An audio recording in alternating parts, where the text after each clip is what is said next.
Paso ahora la palabra al presentador de don Carlos Romero Caramelo.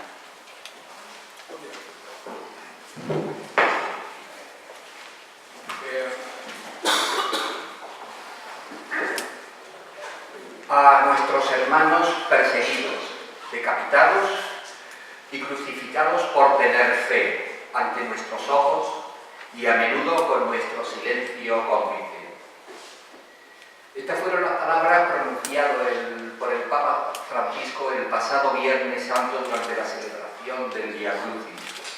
Y con ellos se estaba refiriendo a los 150 hermanos asesinados por su fe en Kenia, a los masacrados en Irak, en Libia, en Egipto, en Pakistán, ¿no? Si hago esta reflexión en voz alta, es porque igual nosotros, sin quererlo, inconscientemente, porque estamos cómodamente instalados en una sociedad libre y plural, en la que quizás nos preocupamos más por el tener que por el ser, igual somos cómplices sin saberlo. Ya no pido que hagamos el minuto del silencio o de la oración en silencio, porque ya la hemos hecho al comienzo, pero sí tengo mi segunda petición, ¿no?, que tú has comentado, pues que los movimientos y asociaciones laicales de esta diócesis, en memoria de ellos y para pedir por ellos, intentemos organizar la celebración de una misa en la catedral, ¿no?, invitando a participar a todas las instituciones religiosas y laicales de esta ciudad. Como se encuentra entre nosotros el delegado diocesano de apostolado seglar, de romería, de pedrería, incluso le suplicaría que hiciera suyo este ruego, sabiendo que en principio cuenta con la Asociación Católica de Propagandistas y con su obra para lo que necesite en este empeño. Yo aprovecho y diré que esta misma tarde se lo comunicaré al señor arzobispo.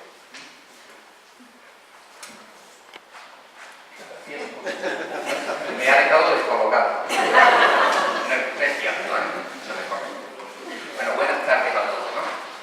Hoy en esta cuarta sesión del Seminario de Estudios Laicales, el conferenciante, ya ha sido presentado, Carlos Romero Caramelo, nos hablará en esta ocasión de los desafíos de las culturas urbanas. Como creo que no se os escapará, cuando hablamos de los desafíos de las culturas urbanas, para la Iglesia nos estamos refiriendo al interés que tiene esta de evangelizar en las ciudades, con las enormes dificultades que ello, y lo sabemos, conlleva. Como se hace constar en la hoja que se nos ha proporcionado, hará una reflexión en torno a las líneas maestras que del discurso que dio el Papa Francisco, y que dirigió el pasado mes de noviembre en el Congreso Internacional Pastoral de las Grandes Ciudades. Pero antes de que les ceda la palabra, permítanme que os haga una breve aproximación de su persona. Nacido en el Ferrol hace ya unos cuantos años, en 1951, no lo tengo por qué ocultar, en el seno además de una familia de amplia tradición en la Armada. De hecho, su padre fue almirante responsable de una de las zonas marítimas de España. Estado civil casado con Isabel, padre de 2 hijos, de los que presumo, como cualquier padre, estará enormemente orgulloso de que, según me comentan, el tiempo libre o el poco tiempo libre que le queda se lo dedica fundamentalmente a ellos. Su carrera profesional la ha desarrollado en la Armada, ingresando por oposición en la Escuela Naval Militar en el año 1971 y recibiendo el despacho de alférez de navío en el año 1976. Actualmente ostenta el empleo de capitán de navío del Cuerpo General de la Armada en situación de reserva. Porque me consta que eres hombre de profundas convicciones, de una fe firme, que disfruta del trato con la gente y además le gusta el trabajo bien hecho, fijándose fundamentalmente en los detalles. Quizás por ello, a comienzos de los años 90 entra en contacto con la Asociación Católica de Propagandistas, integrándose desde el principio en su estructura de gestión. Ostentó los cargos de secretario técnico y vicesecretario general, Desde el 2007 fue el director de las Jornadas de Católicos y Vida Pública, modelo con el que pretendemos llevar la inquietud de los católicos ante los problemas de la sociedad actual por todo el territorio nacional. De hecho, estas jornadas se celebran en cada una de las provincias en las que contamos con un centro, y creo que son actualmente 17. En febrero de 2011 resultó elegido presidente de la Asociación Católica de Propagandistas por la Asamblea General de dicha institución. Y por tanto, al ser presidente de la Asociación Católica de Propagandistas, es al mismo tiempo presidente de la Fundación Universitaria San Pablo CEU y gran canciller de sus universidades, la Universidad CEU San Pablo de Madrid, CEU Cardenal Herrera de Valencia y Abad Oliva CEU de Barcelona. Y el pasado 23 de mayo fue reelegido presidente de la Asociación Católica de Propagandistas por la Asamblea General Extraordinaria celebrada en efecto. Dichas estas palabras, tuya es la palabra, Carlos, y mío ha sido el placer de presentar.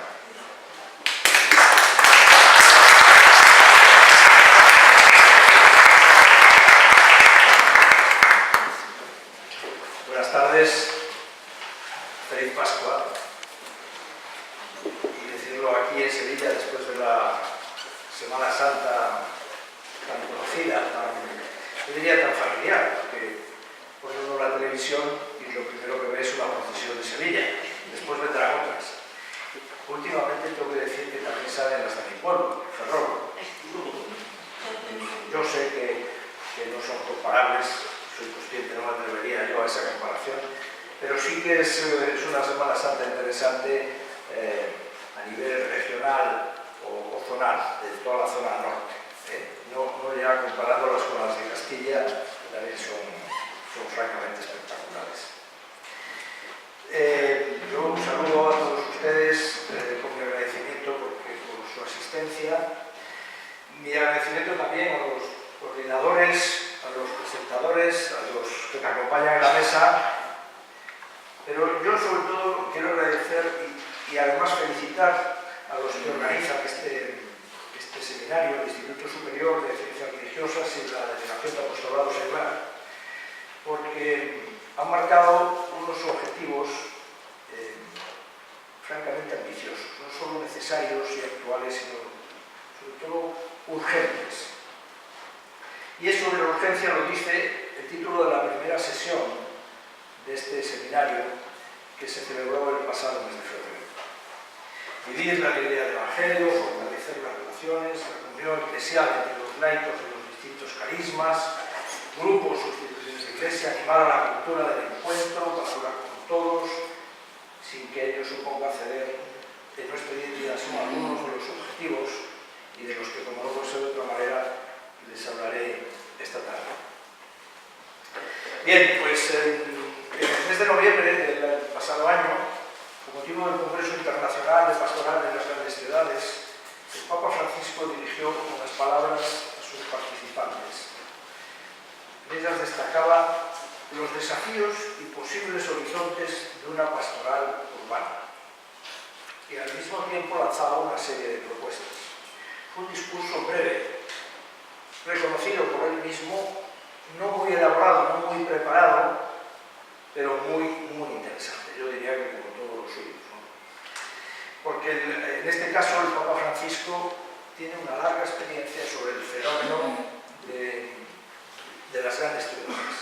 Como saben, fue pastor de la ciudad de Buenos Aires, lo que significa atender a un conjunto urbano que incluye 11 diócesis y 15 millones de habitantes. Pues hoy con esta conferencia pretendo contribuir modestamente a la reflexión que la Iglesia viene realizando desde hace mucho tiempo sobre cómo afrontar la misión evangelizadora en los grandes núcleos urbanos y hacerlo según las líneas trazadas por el Papa Francisco. Que la Iglesia se ocupa y se preocupa de las grandes ciudades es indiscutible. En primer lugar, y esto es evidente, porque en las ciudades hay personas y a la Iglesia le interesan las personas y las condiciones en las que viven. En segundo lugar, porque esas personas, con su particular manera de ser y de pensar, con sus virtudes y sus defectos, con sus heridas, pero también con sus esperanzas, tienen derecho a recibir el mensaje del Evangelio. Y en tercer lugar, porque más del 50% de la población mundial vive en las ciudades. Le estoy dando algunas cifras, van a ser pocas, no se asusten. Según Naciones Unidas, en el centro y sur de América y el Caribe, el 80% de la población vive en las ciudades. Asia alberga en estos momentos el 53% de la población mundial. Y en la actualidad se ha pasado de 10 megaciudades en 1990 a 28 en 2014. Y es el área metropolitana de Tokio, que no la ciudad, el área metropolitana de Tokio, la mayor de ellas con 36 millones de habitantes. De los casi 4.000 millones de habitantes urbanos actuales, la mitad residen en áreas urbanas con menos de medio millón. Y si nos centramos en España, según datos de la Fundación BBVA, más del 70% de la población aquí en España, insisto, vive en grandes áreas urbanas. Bien, estos son, a grosso modo, los números. Pero es muy importante subrayar que, tal y como reflejan los datos, el progresivo crecimiento de los territorios urbanos supone la definición de una nueva realidad sociocultural, educativa, económica, política y religiosa para muchos millones de personas en el mundo. La ciudad es una realidad física, tangible, pero también es, inequívocamente, una construcción social. Es el proyecto de una sociedad, de un lugar y un momento determinado, con sus usos, sus costumbres y sus relaciones sociales en interdependencia con una economía siempre compleja. En consecuencia, la ciudad se ha convertido en el lugar donde se gestan las nuevas culturas con sus nuevos lenguajes y sus nuevos símbolos. Una mentalidad urbana que incluso se extiende también al mismo mundo rural. La fisonomía rural, nosotros todavía nos acordamos, aquella apacible imagen donde predomina la armonía del espacio centralizado, muchas veces definido por la plaza, la iglesia y sus alrededores. La vida social movilizada por el ritmo cíclico y calmado de un orden natural, agrícola, tradicional. Pues esa fisonomía es cada vez más desconocida por la mayoría de la población. En la fisonomía urbana, por el contrario, no existe necesariamente un punto geográfico, material, fijo, central o delimitado capaz de responder a las necesidades, intereses y actividades de las personas, que se tropiezan allí en un total anonimato. El diseño urbano de la ciudad es el reflejo no de una cultura, sino de muchas subculturas, y cada una de ellas redefine su propio espacio, recreando un genuino y complejo caleidoscopio social.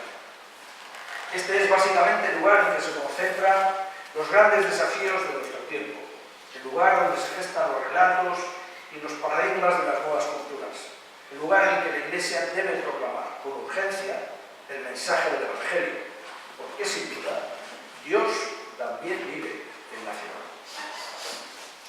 Debemos de reconocer que la Iglesia se hace presente en la realidad social de las ciudades con mucha dificultad. Y no solo para los no creyentes, también para los propios fieles. Y esto es así porque la cultura urbana, en su conjunto, es un ámbito de luces y de sombras y de una amplia variedad de grises también. Veamos las luces que iluminan esa cultura urbana. Cuando pensamos en las altas tasas de densidad poblacional de las ciudades, no deberíamos contemplarlas solamente como datos negativos. Una alta tasa de población tiene también su lado positivo. Un estudio científico del University College London, las interacciones humanas intensas son las que propician el intercambio de ideas y de habilidades, las que favorecen el desarrollo de la creatividad y la innovación, algo que acontece en el bullicio de la ciudad. Pues esas mismas interacciones se multiplican de forma prácticamente incontrolable con el uso de las nuevas tecnologías de la información. Artífices de la llamada Smart City, ciudad inteligente, capaz de combinar la tecnología con la información para mejorar la calidad de vida, al tiempo que reduce el coste energético y el impacto medioambiental. Son las nuevas tecnologías de la información, entre entendidas como un fenómeno de expresión y participación, las que impulsan la transferencia de ideas y opiniones, activando el dinamismo de la ciudad. Las zonas urbanas son un polo de atracción de los movimientos migratorios. En ellas la industria y la economía están enormemente diversificadas y por consiguiente las oportunidades de negocio y el desarrollo de las carreras profesionales, de los puestos de trabajo, por lo tanto, se multiplican.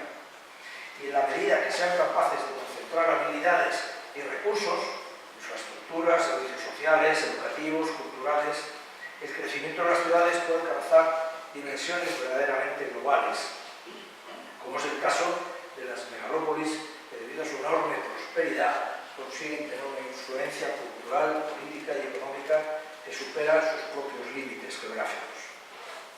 La falta de privacidad, el conocimiento público de la actividad diaria de unos y otros es propia de las zonas rurales, algo que para muchas personas puede resultar ciertamente incómodo, pues muchos buscan en las ciudades no el anonimato, sino una sana privacidad para desplegar todo un mundo de relaciones tanto públicas como privadas. En cualquier caso, el riesgo de exclusión social es una realidad para buena parte de la población de la gran ciudad, pero hay que destacar el uso de la cultura como un vehículo para apoyar la inclusividad social y la participación cívica, ya que la participación en actividades culturales fortalece el sentimiento de orgullo y pertenencia a la comunidad. Bien, estos son algunos de los aspectos positivos que describen la cultura urbana, pero lamentablemente también hay sombras que oscurecen el rostro de la ciudad. Llama la atención, lo veíamos hace un momento, la elevada densidad de la población y los problemas que de ella se derivan, problemas de acceso a una vivienda digna, de movilidad, de servicios humanos, problemas ecológicos, de seguridad, marginalidad. La pobreza está muy presente en las grandes urbes. Es llamativo ver cómo la riqueza y la pobreza pueden convivir a escasos metros de distancia.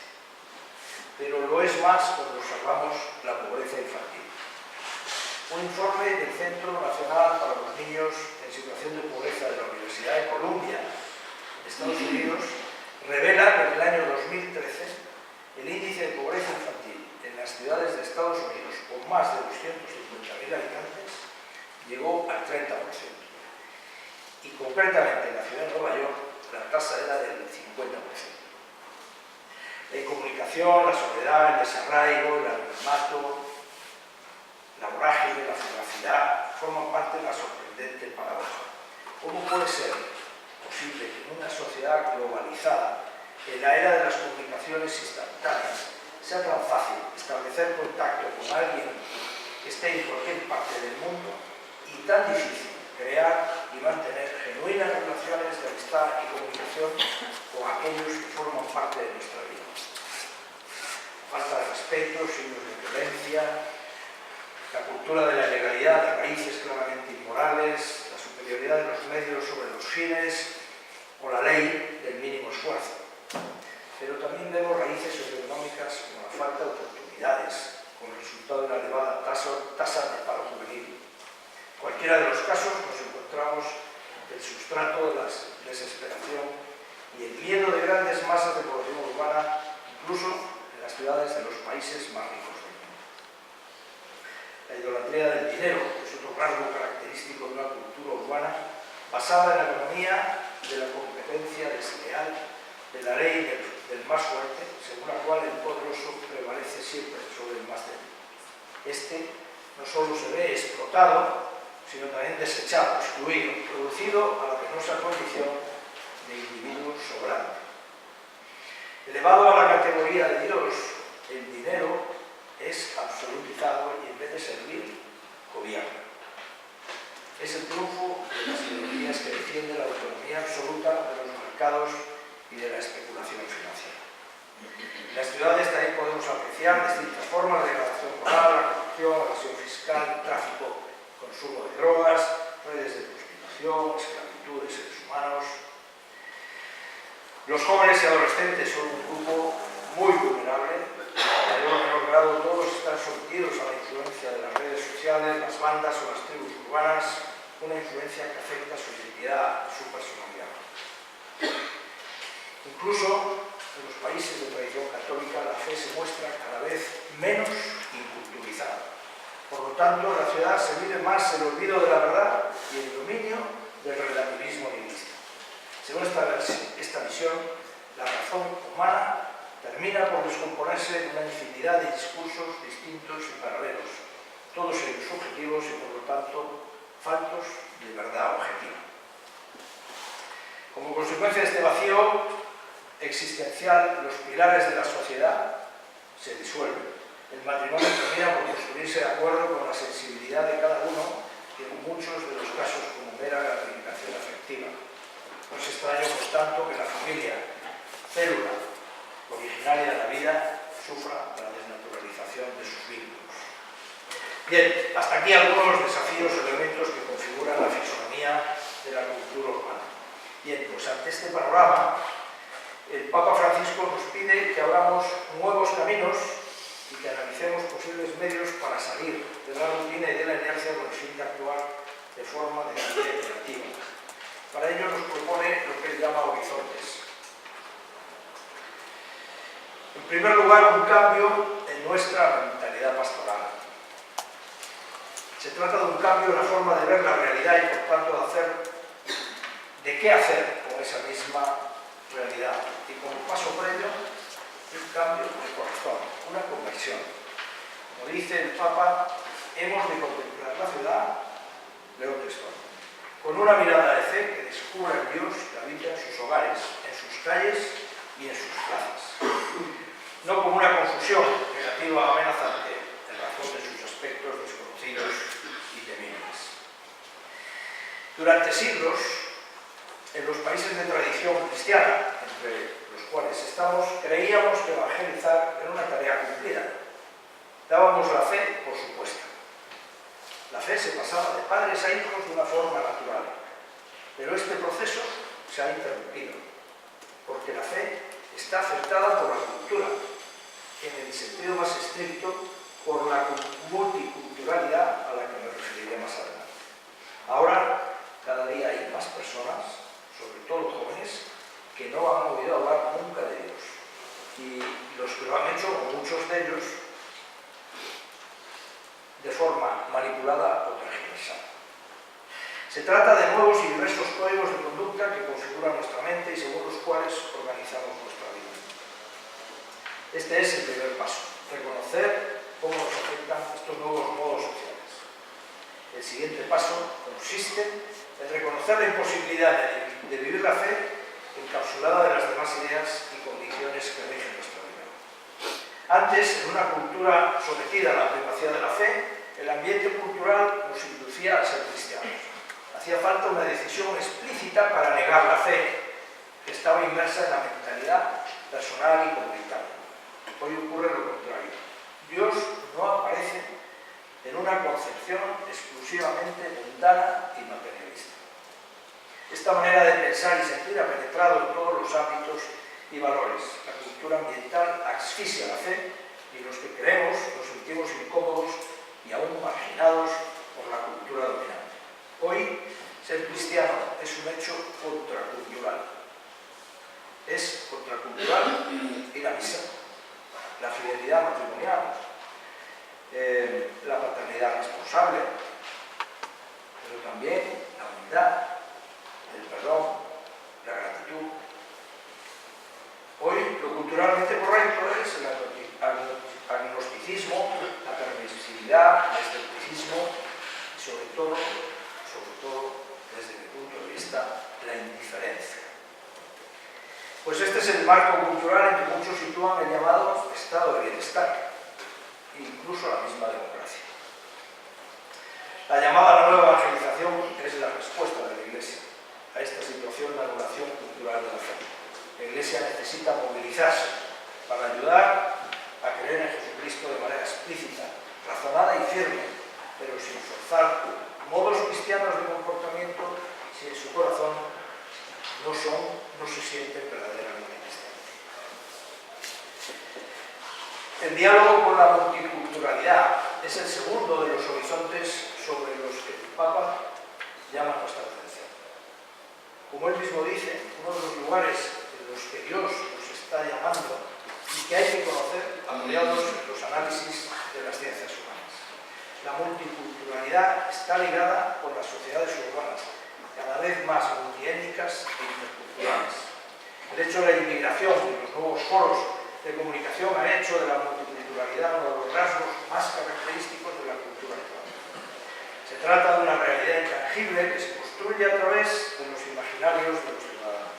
Son ellos quienes configuran de modos muy diversos los universos que le dan sentido, constituyendo verdaderas y propias ciudades invisibles dentro de la gran ciudad. En concreto, la multiculturalidad humana se describe por un pluralismo en la forma de pensar, actuar, sentir y valorar la realidad, que es a veces escandalosamente antagónico. En consecuencia, las personas y los grupos manifiestan actitudes y comportamientos dispares de los que se mezclan, por ejemplo, la espontaneidad y libertad con identidades muy marcadas. Con la mentira y la farsa, con un deseo íntimo de autenticidad. Un ejemplo característico son las tribus urbanas. Agrupaciones principalmente de jóvenes, cuyo origen y desarrollo encontramos en la ciudad. Sus miembros se comportan de acuerdo a las ideologías, gustos musicales, modas de ropa, deportivos, de su subcultura como reacción a sus desacuerdos sociales y como necesidad de expresar su identidad y su singular forma de entender la vida. Ustedes conocerán algunos, seguro, y probablemente más que yo. Pero preparando esta conferencia, le eché un vistazo a esto de las tribus urbanas, de las que reconozco especialmente alta reconocimiento, mi ignorancia. Desde los punkis, raperos, hippies, skins, hasta los góticos, rastafaris o emos, por no cansarles con cientos de nombres más. Pero de aquí yo destacaría uno que fue el que más me llamó la atención. Son los emos, con un aspecto físico parecido a los punkis, quizá, a los góticos, ropas negras, con tachuelas, utilizan algún color. Una característica física es que lleva un flequillo tapándole uno, incluso los dos ojos, con lo cual algunos tendríamos alguna dificultad de participar en esas tribus. Pero su característica principal es la tristeza. Es la tristeza. Dicen que este mundo no les gusta, que es todo un desastre, y entonces su estado habitual es el depresivo. Están en depresión permanente y su mayor distracción es llorar. Esto unos jóvenes de 16, 18, 20 años. Reconozco que me llamó muchísimo la atención. Bien, pues todos estos signos multiculturales acontecen en las ciudades de todo el mundo. Porque aunque cada urbe tiene sus propios atributos y sus particulares problemas, la globalización, permítanme la redundancia, globaliza también los grandes problemas de la humanidad, que pasan a ser los mismos para todos. Bien, pues ante esta realidad, y utilizando las palabras del Papa Francisco, nos preguntamos, ¿cómo alcanzar el corazón del otro, de los demás distintos a nosotros, y allí sembrar el Evangelio? Sin embargo,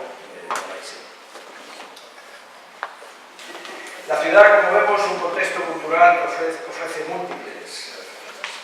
Por lo tanto, el primer paso consiste en conocer y explorar los distintos escenarios urbanos, sus lenguajes, identidades y contradicciones. Porque si queremos ser próximos en la gran ciudad, necesitamos familiarizarnos con sus modos de comunicación para adecuar el mensaje del Evangelio a sus códigos invisibles. Se trata de estar atentos a nuestro lenguaje, un lenguaje muchas veces excesivamente intraeclesial, que la gente de la calle no entiende. Yo sé que en todos los ámbitos, me refiero en este caso a los profesionales, todos tienen su lenguaje corporativo, todos. Conocemos el de los abogados, muchas veces difícil de entender, abogados, jueces, juristas en general, pero yo como marino también reconozco el lenguaje corporativo, porque derecha e izquierda le llamamos estribor y valor, por prueba de popa delante y detrás. Bien, es el lenguaje corporativo que se utiliza. Pues también dentro de la Iglesia a veces utilizamos el lenguaje que desde fuera no se entiende bien. Pues el mensaje central de nuestro relato tiene un nombre: Jesucristo. No tal persona, ni tal parroquia, grupo o comunidad. Y tiene también una actitud, que es la autenticidad. Lo que quiero resaltar es que en ningún caso podemos disfrazar ni el mensaje ni nuestra disposición. La evangelización necesita que nos mostremos como somos. Personas reales y por tanto débiles, vulnerables, pero movidas, eso sí, por la fuerza del Espíritu Santo. Y así ha de ser, porque la evangelización se decide fundamentalmente en el terreno de juego de las relaciones interpersonales. Y solo desde estas relaciones podemos capilarizar el Evangelio para hacerlo llegar una a todas las personas que se cobijan bajo el paraguas de la multiculturalidad. El tercer horizonte que el Papa nos propone tiene que ver con la religiosidad del pueblo, es decir, con el modo peculiar de los pueblos para relacionarse con Dios. Tradiciones populares, peregrinaciones, procesiones, romerías, festividades. Y en esta religiosidad el Papa distingue tanto un sustrato cristiano, católico, como otro no cristiano. Pero en cualquier caso, como él mismo nos dice, allí están las semillas verdes sembradas por el Espíritu del Señor. La evangelización de las zonas urbanas es también la evangelización de millones de inmigrantes, muchos de ellos pobres. Algunos provienen de zonas rurales más o menos próximas, otros han recorrido enormes distancias, desde culturas de raíz cristiana o católica o desde continentes que nada tienen que ver con nuestra vida. En Madrid, capital, por ejemplo, cerca de 400.000 habitantes registrados son extranjeros. Todos traen consigo sus propias tradiciones y modos de relacionarse con Dios. ¿Cómo podemos llegar a la mente y al corazón de estas personas? El Papa señala dos iniciativas. Por un lado, nos pide acogida y empatía con el pobre y el inmigrante. Y por otro, nos invita a valorar su fe a través de un diálogo evangelizador que en ningún momento supone aparcar la propia identidad cristiana. Al contrario, se trata de hacerla presente manifestando una hospitalidad sincera y una genuina disposición mental y afectiva a la historia de la salvación de nuestro pueblo. Solo así descubriremos en ese peculiar sustrato religioso la huella dejada por el Espíritu Santo y pasaremos de una pastoral de acogida a una auténtica pastoral de comunión. El cuarto horizonte tiene que ver específicamente con los pobres, los excluidos, los descartados, los pobres de siempre y los nuevos pobres urbanos. Unos son pobres como consecuencia de la inmigración o la movilidad humana. Mujeres y niños de la calle, refugiados, prófugos, desplazados, los procedentes de la trata de seres humanos. Otros han llegado a esta situación como fruto de la crisis económica. Son las capas más frágiles de la población. En el último informe de la Fundación FUESA, relacionada con Cáritas, ya saben, sobre exclusión y desarrollo social en España del año 2014, va más allá y manifiesta la convicción de que la crisis no es causa, sino consecuencia, es el fruto ineludible de un modelo social, cultural, económico, político, antropológico, al que la propia crisis realimenta y fortalece.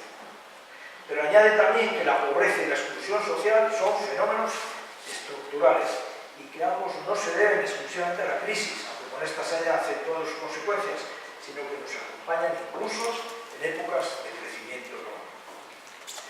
El Papa nos pide que hagamos visible al descartado. Y dice, la Iglesia no puede ignorar su clamor, ni entrar en el juego de los sistemas injustos, mezquinos e interesados que buscan hacerlos invisibles. Y nos exhorta, en la ciudad, el futuro de los pobres es más pobreza. Las palabras del Santo Padre son elocuentes y reclaman que cualquier política tiene que poner el centro de la solución a los más vulnerables. Cáritas lo sabe y así nos lo viene testimoniando la institución de la Iglesia para la realización de la acción caritativa del pueblo de Dios, para mostrarnos la Iglesia pobre para los pobres. Su trabajo nos interpela y nos anima a construir el bien común, no el interés general como mera agregación de intereses particulares, sino un bien superior que reclama la solidaridad de los más protegidos en favor de los más perjudicados y excluidos. Una tarea que no podemos dejar solo en manos de las instituciones políticas, que requiere la cooperación indispensable y urgente de la sociedad civil. Bien, hasta aquí los 4 grandes horizontes pastorales que nos propone el Papa. Y ahora nos plantea algo más que acciones concretas. En primer lugar, como él dice, a salir y facilitar. En segundo lugar, nos invita a estar presentes como iglesias en los lugares. El Papa nos pide una iglesia de salida, frente a una pastoral estática, en espera. Una profunda conversión pastoral que afecta a toda la comunidad creciente. Es el paso de una pastoral de mera conservación a una pastoral decididamente misionaria. La salud de la iglesia está en la calle. Una iglesia encerrada en sí misma está enferma y para curarlo necesitamos renovar una espiritualidad misionera. Empieza a brotar cuando comparamos nuestras necesidades con las necesidades de los demás. El primer paso para dejar atrás nuestro individualismo. La experiencia del apóstol San Pablo es tremendamente actual. Él también fue a su medida un evangelizador urbano. San Pablo salió de sus límites interiores y también de sus límites geográficos, iluminado por el Espíritu Santo, y tomó conciencia de la necesidad que tiene todo hombre para recibir el mensaje del Evangelio. Para ello, no esperó a que viniera la gente.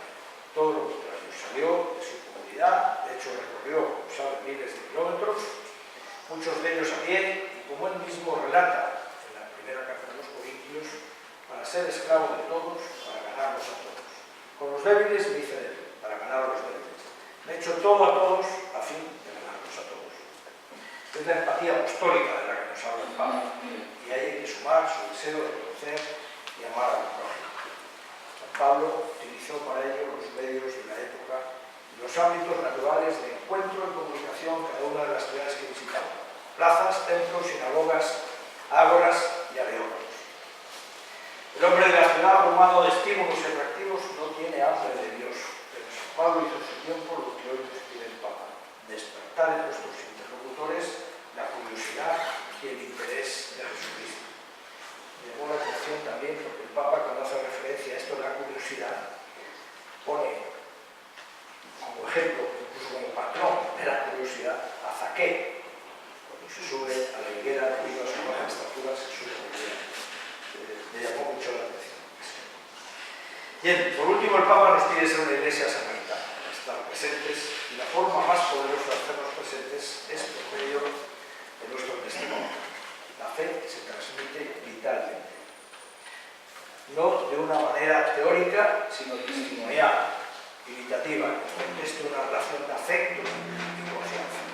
Nos pide el Papa que salgamos a la ciudad con el testimonio, lo que implica que la palabra debe ser acompañada por el ejemplo.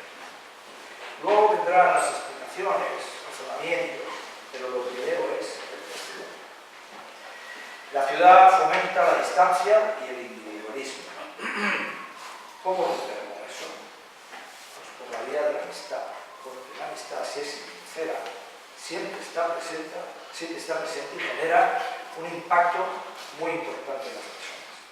Es la amistad cercana y alegre de la Iglesia, que está ausente, sin embargo, de las periferias existenciales, que dice el Papa. Cercanía y alegría que la cultura urbana solo puede ofrecer como simples ofertas. Otra vía testimonial para derribar la distancia y el individualismo es la presencia pública. Hay que estar en los nuevos ámbitos de encuentro y reflexión, como lo dijo San Pablo en su tiempo. El testimonio de la Iglesia necesita estar presente en sínodos, asambleas, encuentros, foros, congresos y en los medios de comunicación, escrita y digital, semanarios, radio, televisión, por supuesto, en las redes sociales. Porque hoy el debate público está en los medios. Pero también hay que estar en la economía, la educación y, por supuesto, la política, donde últimamente los católicos estamos desaparecidos. Bien, pues todos los desafíos y horizontes que hemos contemplado, así como estas dos indicaciones finales del Papa, requieren del protagonismo de los laicos para despejar lo que él llama la enfermedad del clericalismo. Ámbitos de actuación de este protagonismo laico, pues yo diría que en primer lugar debe ser a nivel diocesano, lo más próximo a nosotros: la educación, la investigación, la asistencia, la comunicación, son algunos terrenos propios de la gran ciudad y también de los laicos. Después está el ámbito profesional, el ambiente concreto en el que se desenvuelve la actividad habitual del laico, nuestro trabajo. Cualquiera que ésta sea, pública o privada, en cualquiera de los casos constituye un vehículo muy importante para la evangelización. El trabajo bien hecho, la actitud de servicio, la ejemplaridad, la gratitud, el compañerismo, son símbolos elocuentes y en muchos casos escandalosos para la cultura urbana. Llama la atención y despierta el interés por saber qué hay detrás de esa persona que actúa de esa manera. Y otro ámbito propio del laico es el asociacionismo, y sin duda que es un terreno todavía por explotar, especialmente en España. Su visión, lejos de ser defensiva frente a la cultura amenazante, es una visión fundamentalmente constructiva. El asociacionismo nos ayuda a crecer y trabajar en común para superar nuestro propio individualismo. Y aquí sí que hay mucho por hacer. Bien, todos estos ámbitos, el eclesial, el profesional y el asociativo, tienen que ver con la participación de los cristianos en la renovación de la cultura urbana como un reflejo de su necesidad vital de armonizar todas las áreas de su vida, tanto la pública como la privada. Decía Ángel Herrera Oria, primer presidente de la Asociación Católica de Propagandistas, que es artificiosa la separación entre la perfección del propio ser y la presencia personal y activa en el mundo. A los laicos corresponde poner un acento humano y cristiano en la civilización humana.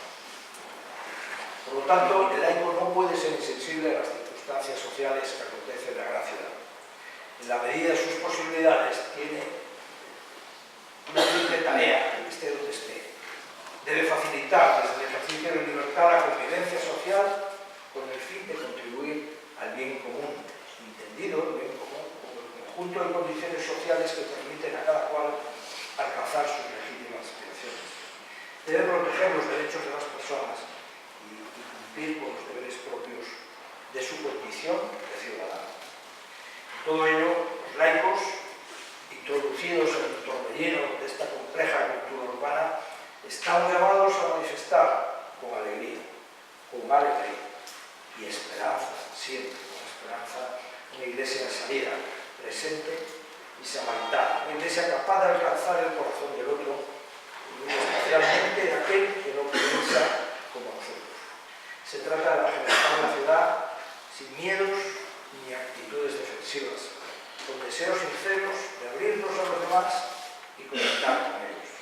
Entonces descubriremos en sus vidas las huellas del Espíritu y veremos cómo sus anhelos y satisfacciones no son muy distintos de los nuestros, porque no somos mejores que ellos.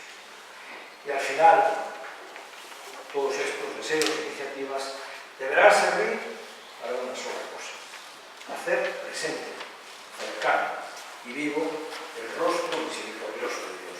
Que les bendiga. Muchas gracias.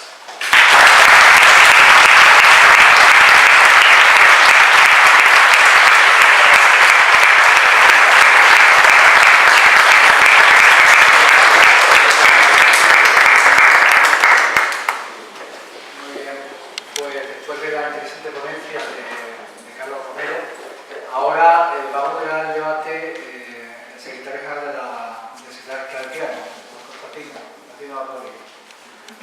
Sí, tenemos casi una horita, ¿no?, de diálogo. Yo en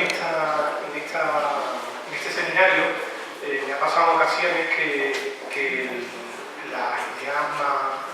interesantes se las hemos conseguido sacar al ponente precisamente en esta parte del diálogo, o sea que les invito a profundizar en esta reflexión que ha hecho tan interesante.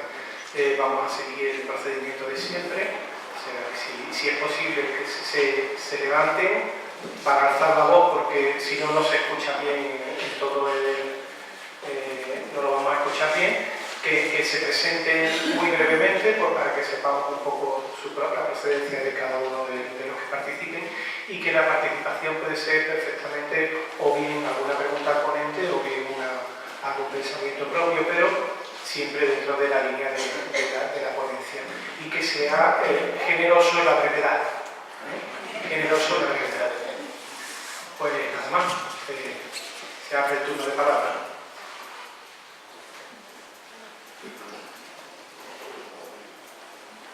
Y emoción. Eso, anímense, por favor. No ocurre nada por preguntar, ¿eh?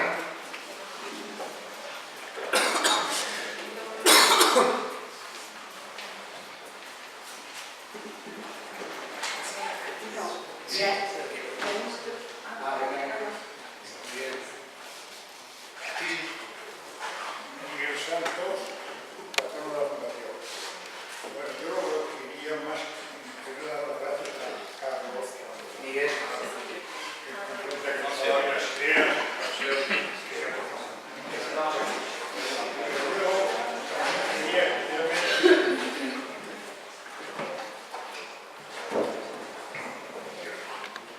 especialmente felicitar a Julio, nuestro secretario, por las primeras palabras que ha dicho de solidaridad con los mártires, porque yo estaba muy preocupado. Pablo ha dicho, el silencio cómplice que están haciendo los cristianos cuando están asesinando a todos los cristianos de por ahí.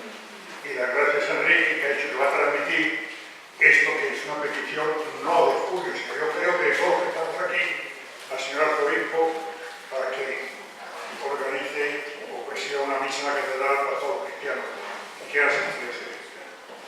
Y luego ya, pues, lo otro, estoy completamente de acuerdo con lo que ha dicho Carlos. Bueno, el crecimiento de las ciudades va a existir, porque también lo tenía el dato, ¿cómo se ha calculado? Porque los próximos años, ciudades millonarias de 20 millones, de 30 millones, México, la otra van a crecer, y que vamos, que ni nos lo imaginamos cómo va a ser. Porque yo recuerdo haber leído que hace 100 años en España el 90% de la gente vivía en pueblos o ciudades de menos de 5.000 habitantes. Y ahora pues ya da la cifra. Nada más, muchas gracias. En esta sala no hay micrófono en el aire, por lo tanto, evidentemente le vamos a acercar un micro, pero a los demás, como decía él, por favor, que se dan micrófono.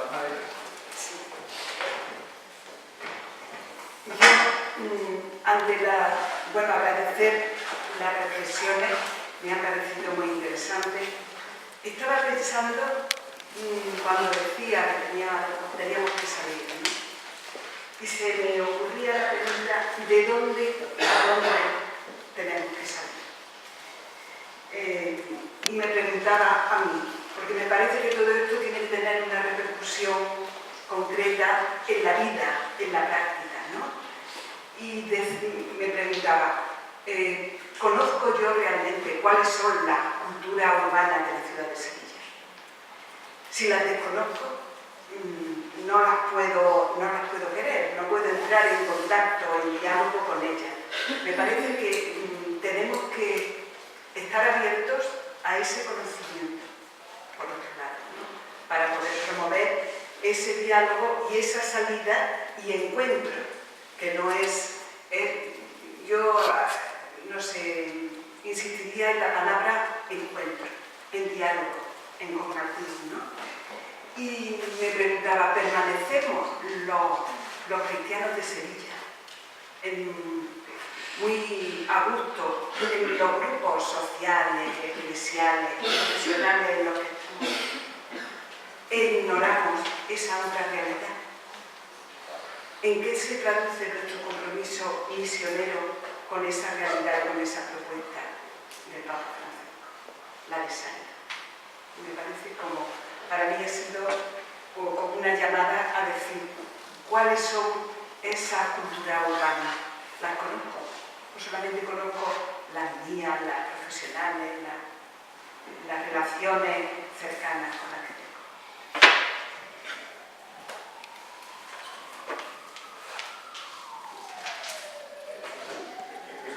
Pregunta o reflexión, reflexión.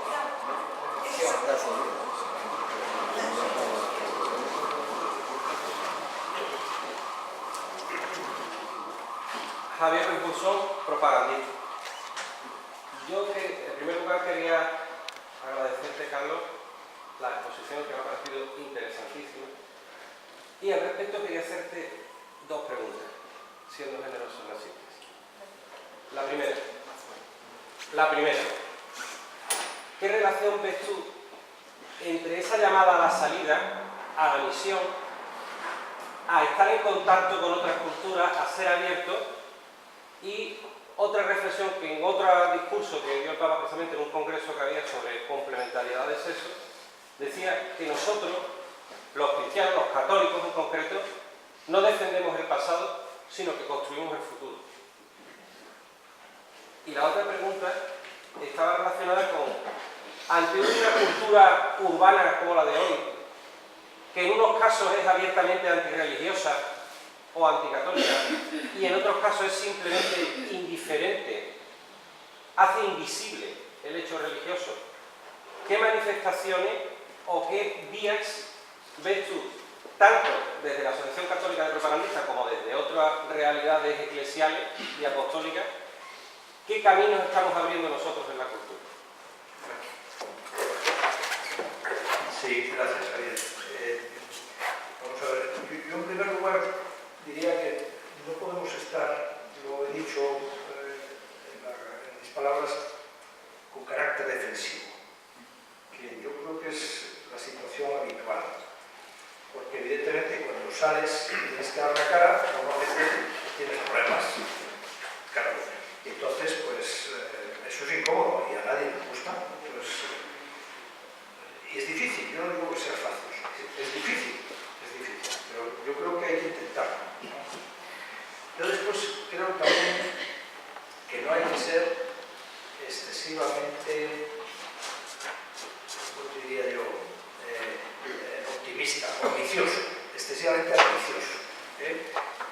Claro, yo hablé de San Pablo, pero nos podemos comparar con San Pablo, francamente yo no. Entonces, hay que intentarlo con nuestras posibilidades, nuestros medios, nuestra capacidad, nuestros tiempos, porque la verdad es que el tema del tiempo, que a mí es un tema que me gusta y al que le he dedicado unas cuantas reflexiones, es muy complicado para una persona que tenga una jornada laboral normal, que tenga una familia, y luego dile que en sus ratos libres pues haga otras cosas. Eso es muy complicado porque tenemos unos horarios en España. Yo creo que somos los únicos que tenemos este horario en los países de nuestro entorno, ¿no? Terminamos tardísimo la jornada laboral, porque cortamos la jornada con una comida casi eterna y entonces llegamos muy tarde a casa y en fin, luego le tienes que dedicar algo de tiempo a tu familia, casi no hay tiempo para más, porque está el cansancio físico, no te lo permite. Entonces no es fácil, pero no hay que rendirse, y ya te digo, yo creo que no hay que ser excesivamente ambicioso. Todo lo que buenamente puedas hacer, tienes que intentar hacerlo. Yo, claro, no te puedo decir concretamente a ti, pues mira, lo que tienes que hacer es esto, porque tú conoces mucho mejor cuáles son tus posibilidades, tu ámbito natural, ¿no? Yo doy unas pinceladas aquí de cómo creo yo que es esto, obviamente basándome en lo que dice el Papa, ¿no? Pero yo poco más te puedo decir, Javier. Me gustaría ayudarte más, pero poco más. Así que en el ámbito de la cultura, en general, lo mismo que la política, los católicos no estamos. Antes, bueno, todavía están ahí los grandes museos. La mayor parte de sus obras son de carácter religioso. Vas al Museo del Prado, la mayor parte es de carácter religioso. Ahora mismo tú vas a un centro de arte moderno y si hay algo de carácter religioso probablemente sea blasfemo. Ese es el cambio brutal que ha habido en muy pocos años. Los católicos no están. Y ese terreno es muy difícil de reconquistar, pero por lo menos hay que intentarlo. Yo, a resultas de lo que has apuntado, Carlos, esto de San Pablo que nos has dicho, es que bueno, el apóstol San Pablo y los primeros apóstoles difundieron la fe de Cristo en un entorno urbano, porque eran del Imperio Romano, ciudades paganas o paganizadas, y los primeros mártires en un entorno urbano y completamente hostil al entorno de Cristo. O sea que el modelo de difundir la palabra, digamos, no es en modo alguno novedoso. O sea, los primeros cristianos tuvieron esa circunstancia. Quizás, y eso es un poco lo que quiero participar, el testimonio de la palabra tiene que ver mucho con la coherencia. Yo creo que en la sociedad moderna y en la sociedad urbana tenemos una sobreabundancia de mensajes muy contradictorios e incluso mensajes muy incoherentes. La pregunta es, ¿qué tenemos que hacer los laicos católicos para que en ese ambiente de sana laicidad, como ya dijese Benedicto XVI, podamos ser también más coherentes y convencer precisamente por la coherencia o cohesión entre lo que hacemos y somos y practicamos? Sí, yo lo he dicho antes también, la autenticidad, el testimonio personal tiene que ser auténtico y eso termina llamando la atención. El problema es que muchas veces los católicos somos despreciables y montamos unos numeritos muy interesantes, ¿no? A la luz pública, y eso no debería ser, ¿no? Me incluyo, estoy hablando en primera persona del problema, pero somos así, tenemos nuestras debilidades, pero hay que intentarlo. El testimonio personal es fundamental, porque si no es coherente lo que tú dices con lo que haces, pues no te tomarán en serio. En cambio, si existe esa coherencia, yo creo que eso tiene una atracción, aunque solo sea, como decía el Papa antes también, por curiosidad, ¿qué hay detrás de esto? ¿Por qué esta persona es así? Yo me llamo Irene Soto, y soy alumna del centro del instituto. Y quería hacer una pregunta. Hablando de desafíos en las culturas urbanas, realmente algo que, como usted bien ha dicho, que está vigente y que gana fuerza a pasos agigantados son el tema de las redes sociales. Entonces, en las redes sociales se vierten todo tipo de comentarios y opiniones, algunas muy bien fundamentadas o muy bien elaboradas, y en concreto sobre el tema de la Iglesia y de la Iglesia Católica, que tiene, en fin, pues, protagonismo algunas veces, en fin. Y entonces, la pregunta es, los católicos, cuando por ejemplo, en Facebook, en Twitter, en las redes, se leen ese tipo de comentarios, ahí la misión del católico es casi apologética, porque cómo debía de ser la reacción del católico cristiano cuando se leen cosas manipuladas, tendenciosas, y ahí uno o sea, lo que es la persona en sí no es un trato interpersonal, ahí está uno en una red social, pero ahí hay que estar, porque si no lo que se dice, si tú no lo respondes, queda ahí y el que lo lee, pues piensa que es verdad, si tú no lo contrarrestas. Aparte de la formación que será necesaria, obviamente, para poder contestar con fundamento, ¿cuál debería ser la postura del católico? ¿Apologética o qué otro tipo de postura debería ser? Sí, yo no soy experto en redes sociales. Ese es un mundo nuevo, apasionante.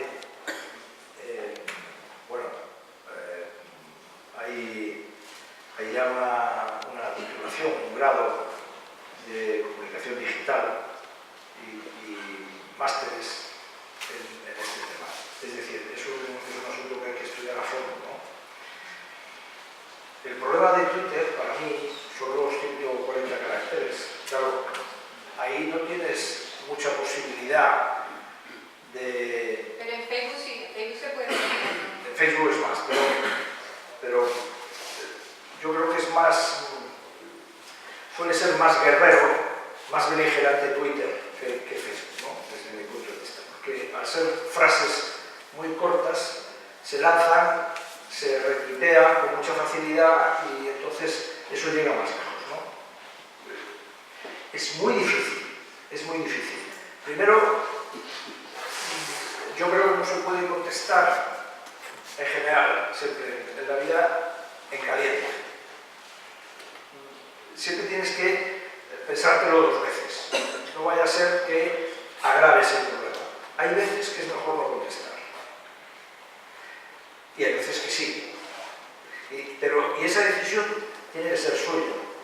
Porque usted es la que va a estar delante del iPhone o lo que sea, del teléfono o del móvil que tenga delante, para contestar. Entonces, dependiendo de lo que le hayan dicho y de lo que usted piense, insisto, con la cabeza fría, entonces decidir si se contesta o no. En unos casos será bueno contestar y fenomenal, aunque probablemente a continuación le caiga la mundial, pero hay que estar ahí. Y otras veces, sin embargo, es mejor dejarlo pasar, porque a veces al polemizar eso llega a más lejos, a más personas y puede ser peor. Hoy me ha llamado la atención porque viniendo en el tren, en el AVE, pues cogí el Alfa y Omega, que salió hoy, y bueno, aparte de que curiosamente trataba de algunas de las cosas que he dicho yo aquí, les aseguro que la conferencia yo la tenía preparada antes de que saliera el Alfa y Omega. Pero habla también de un congreso que se llama IMISION, que se celebró el año pasado en el CEU en Madrid, en la Universidad de San Pablo CEU, sobre esto precisamente, pero se va a celebrar otro ya en los próximos días, lo veí en el Alfa y Omega, y habla sobre estos temas. El año pasado fue interesantísimo, porque la Iglesia, los católicos, tenemos que estar también en las redes sociales.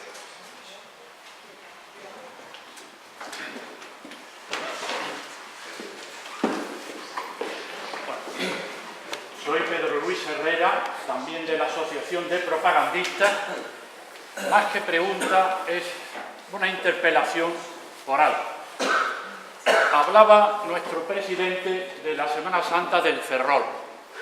Aquí en Sevilla hemos tenido otra Semana Santa hace muy poco, y sobre ella 2 consideraciones. Una muy positiva: escuché por radio al cardenal Levada, que fue el anterior de la Congregación de la Fe, diciendo: mira, esto que he visto realmente me ha impresionado. Yo vengo de Roma, ellos el centro de la catolicidad, pero esto que he visto en Sevilla ni por asomo lo tenemos allí. Miles y miles y miles de personas y de procesiones de palos. Se quedó, ya digo, estupefacto. Pero junto a eso, la segunda consideración es la enorme preocupación que me ha suscitado los incidentes de la madrugada del Viernes Santo, que no son la primera vez que se dan en Sevilla. Me han dejado tremendamente preocupado. Y esto creo que la misma preocupación tiene que llegar. Apostolado seglar en parte, porque la Semana Santa y las cofradías en definitiva son de seglares. En segundo lugar, al Consejo de Cofradías no digamos, pero en tercer lugar al propio arzobispo de la diócesis. Una profunda preocupación ante estos hechos que ya se ha repetido por segunda vez y que desde mi punto de vista tienen una enorme gravedad. El cómo se han producido lo sabemos, pero la intención o la causa o la finalidad, esa no la sabemos. Y esto requeriría, ya digo, una reconsideración incluso muy a fondo. No sé si hay alguien aquí del Consejo de Cofradías, lo que sí sé es que si hay algunas personas muy caracterizadas en ese mundo de las cofradías. Yo lo siento, pero no estoy dentro de él. Y finalmente, en este punto, que Se refiere también a la ciudad, porque esto de sacar 55 hermandades con miles y miles en una ciudad como Sevilla de 700.000 habitantes, pues tiene que ver con esta religiosidad en las grandes ciudades, como lo es Sevilla, ¿no? Y creo que en este campo y en este terreno habría que decir, ¿esto cuál es su finalidad principal? Pues, sin duda, el culto público a las imágenes. Y por eso son asociaciones públicas y no privadas, todas las cofradías de Sevilla. Y por tanto, esto afecta a la Iglesia muy directamente, porque son públicas de la Iglesia. Y por tanto, ahí teníamos que decir, esto requiere esa consideración absolutamente de todos nosotros. Y en segundo lugar, si hay que tomar alguna decisión que tal vez hubiera que tomarla en Sevilla, pues habría que hacerla pensando que lo fundamental es el culto público de esas hermandades y que lo demás viene por añadidura. Si por hacerlo así, desde hace 5 siglos, nos vienen miles y miles y miles de turistas y dicen millones y millones y millones, bendito sea, pero que lo hacemos fundamentalmente por el otro motivo, y que esto viene si lo hacemos bien. Y en este sentido, incluso de cambios valientes, yo recuerdo, porque soy de los mayores aquí presentes, el que hizo Pío XII con aquel nuevo orden de la Semana Santa, cuando la cambió radicalmente, la visita a los Araras, en fin, el nuevo orden de la Semana Santa, Pío XII. Hombre, la gente en Sevilla, pero esto nos cambia, mire usted, no, hizo católicamente lo que había que hacer, que es que la Semana Santa fuera lo que cada día es. Al cabo del tiempo eso ha sido una maravilla. Y pienso que en esto tendría que ser exactamente igual, incluso aunque hubiera que cambiar algo, porque lo principal es lo principal. Y si esta preocupación se la lleva alguno de ustedes, de los que aquí tienen, en fin, algo que decir, pues bendito sea Dios. Tal vez menos a nuestro presidente, pero en definitiva estamos encajando en algo que él ha dicho, que son grandes ciudades, religiosidades y problemas que en ellas se dan. Y aquí, desgraciadamente, se nos ha dado hace 2 días, nada más. Muchas gracias, Pedro. Coincidimos mucho los que estamos aquí contigo.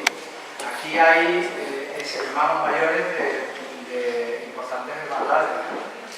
Está un antiguo hermano mayor de la Hermandad Macarena, que actualmente Joaquín es responsable de Manos Unidas. Está un alumno del Instituto de Ciencias Religiosas, que ha sido hermano mayor de la otra Esperanza, de la Esperanza de Triana.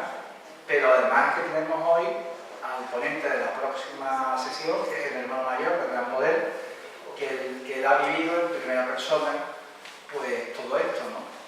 Yo creo que hay que, como dice Pedro, hay que reflexionar seriamente y verlo en su conjunto. Y es un tema no solo de hermandades, además de iglesia y de decisión también de fondo, ¿no?, sobre el futuro de todo esto. Yo tengo esperanza, Pedro, que el Señor asista a los que tienen la responsabilidad para que sean capaces de llevarla a buen puerto en un tiempo razonable y en beneficio de todos. El arzobispo me consta que está en ello, el Consejo pues hará lo posible, la ciudad entiendo también, y las hermandades que son las primeras responsables y los propios responsables de las hermandades que tienen una responsabilidad ante sus hermanos, como alguna vez he comentado algún hermano mayor, ante Dios, ¿no? Y en relación a lo que tú decías del cardenal Levada, yo he tenido esta mañana la oportunidad de hablar con algunos periodistas que le habían hecho, no sé si esa entrevista, pero eran de varios medios que hablé con ellos esta mañana. Y me comentaban la profundísima impresión que se había llevado este señor, que era el arzobispo de San Francisco, cardenal y responsable de sustituto de Ratzinger en doctrina de la fe. La impresión tan grande que le hizo, todo lo que vivió en Sevilla. Eso es un tesoro que nosotros tenemos en la ciudad de Sevilla, un tesoro que va mucho más allá del turismo, mucho más allá, que está en el corazón de la iglesia de Sevilla. Nosotros desde la delegación de San Apostolado Seglar, que no tenemos esa responsabilidad, porque lo nuestro es justamente todo lo que no son las hermandades, para eso es una delegación de hermandades, pues estamos haciendo un trabajo muy cercano con la delegación de hermandades en el ámbito sobre todo de la formación. El ámbito de la formación, que es el que nos corresponde a nivel diocesano. De hecho, este año, en este volumen, creo que lo tendrán todos, y si no, pues se lo haremos llegar vía correo electrónico, creo que también. Hay una, que la recomiendo, hay una sesión que se hizo conjunta a puerta cerrada, un seminario específico que se celebró en el mes de noviembre sobre la piedad popular, sobre aspectos específicos de la piedad popular, que algunos de los que aquí estuvieran podéis decir una palabra. Yo creo, y en eso lo puedo decir claramente, que la piedad popular forma parte del corazón de la Iglesia de Sevilla de una forma importante. La piedad popular y no la prensa morada ni todo el rum que hay detrás, ¿no? Y tiene que ser también un proceso personal de conversión y de que las hermandades hagan el esfuerzo de construir esa comunión. Nosotros aquí hay responsables de movimientos muy distintos. Está el responsable de la hermandad de la Acción Católica, el equipo de Nuestra Señora, el Ciudad de Cristiandad, la Asociación Católica Propagandista, obras como el propio CEU, también su director general. Hay una variedad muy grande. Las hermandades son más homogéneas, posiblemente sea más fácil llegar a puntos de comunión. Todo depende de una cosa que yo me he dado cuenta en los 10 años que llevo de delegado diocesano. Depende de las personas. Y depende de las personas que están en ese momento. El Señor les mueva el corazón y den el paso. Y yo creo que es un buen momento también de que nosotros, los cristianos severianos, nos preocupemos, pero también le pidamos al Señor que mueva los corazones y que esos corazones sean capaces de tomar decisiones y de llevarlas a cabo. No sé si lo de elevado es real, ¿eh? No es que fuera, se lo ha repetido a todos y se ha ido muy impresionado de lo que ya había vivido. Había estado en Málaga, en Valencia un poco antes y bueno, se ha ido muy impresionado. Bueno, yo no, pero seguro que hablamos de cosas. Sí. Yo no sé si el hermano mayor de la mujer quiere decir algo. Está ahí al fondo. Lo dirá todo en la siguiente sesión.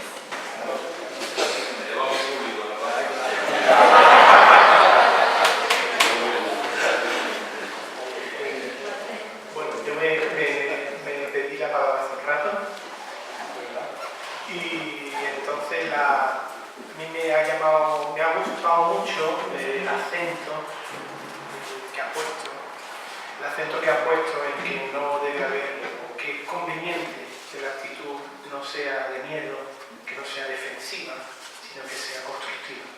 Creo que perdemos demasiada energía defendiéndonos cuando lo que tenemos que hacer es perder la vida por la emoción. Y a ese respecto también me ha llamado tristemente la atención el dato de la pobreza infantil en Nueva York. A saber, no he leído el último informe de FOESA con los datos de pobreza infantil aquí en España, pero deben de ser también bastante elevados, porque también la crisis. Y todo eso viene con respecto a el acento, donde ponemos el acento los cristianos en nuestras preocupaciones en las ciudades. Dentro de poco tenemos elecciones locales. Entonces, ¿qué modelo de ciudad vamos a votar? Ustedes tienen una clara preocupación por la presencia pública de los cristianos, una clara preocupación por la participación en la vida pública. Y yo me pregunto, ¿qué criterio tenemos los católicos a la hora de elegir nuestro modelo de ciudad? Un modelo en el que los que vivimos prósperamente vivamos más prósperamente aún, o un modelo en el que pensemos en esos descartados y miremos en los programas locales si realmente esos descartados se les presta la atención que merecen, a una costa de que se vean mermados nuestro bienestar. Vamos a ver. Para mí el problema es anterior. Es decir, no es elecciones locales, autonómicas o generales. El problema es que los católicos no estamos en los partidos políticos. Como el sistema que tenemos, el sistema democrático, es a través de los partidos políticos, lo único que podemos hacer, lo único que hacemos es votar cada 4 años. Punto. Y nos olvidamos. Y dejamos toda la gestión en manos de unas personas que nos prometen unas cosas que luego no cumplen. Bien, pero los católicos no estamos en política. Muchas veces surge, y además de forma reiterada, lo de un partido católico. Eso aparte de que la Iglesia, la jerarquía ha dicho que no, y yo además estoy de acuerdo, yo creo que lo que tenemos que hacer es estar los católicos o los partidos, los que sean, yo diría que todos. Con lo cual, las decisiones que se tomaran serían otras.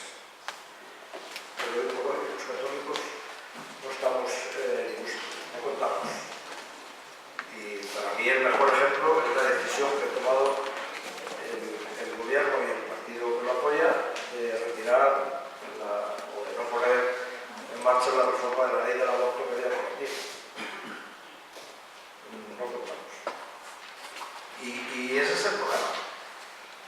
Ese es el problema. Yo sé que entrar ahora mismo en un partido político con la estructura y el funcionamiento que tiene es muy complicado, porque o entras de joven y vas ascendiendo o progresando poco a poco, o mucho, depende, pero normalmente poco a poco, o no tienes nada que hacer, porque si un profesional cualquiera quiere entrar en un partido político a los 40 y tantos años, no tiene nada que hacer, ya que ser alumno, pero no tiene nada que hacer. Entonces, es muy complicado con este sistema que tenemos. Mi opinión, lo dije de pasada también ahí, y yo estoy haciendo algún intento, reconozco que con poco éxito, que es la sociedad civil. La sociedad civil, que en otros países funciona bastante bien, en España no existe. No existe. Y yo pongo el ejemplo ahora que hemos hablado de las cofradías, tantos miles de cofrades que hay en Sevilla, y lo que no es Sevilla, porque en toda España hay procesiones, mejores, peores, se supone que los cofrades son católicos, o fíjate cuántos hay en España. Está bautizado. Bueno, yo no quiero traer esa polémica. Pero es un ejemplo, todos los movimientos que hay de iglesias, asociaciones, realidades, instituciones, no tenemos ninguna fuerza para presionar y para obligar incluso a que se tomen determinadas decisiones que nosotros digamos. No estamos.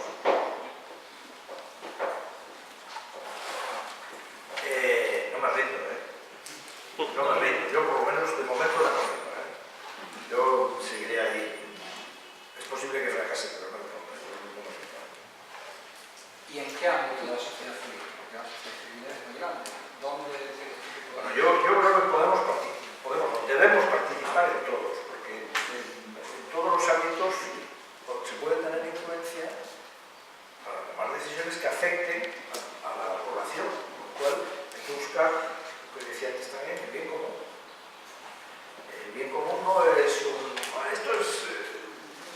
siempre me pone de mal humor cuando oigo a un político que está preguntando, porque la mayoría de la ciudadanía dice, lo dices tú, yo no lo digo eso, pero enseguida dice la mayoría, la inmensa mayoría, no, lo dices tú. ¿Vale? Entonces, se arroga el derecho de decidir y de manifestar, por supuesto, por nosotros y nosotros callamos. Yo creo que cuantos más ámbitos de la sociedad civil estén, mejor. Pero yo me estaba refiriendo sobre todo a la política, ¿no?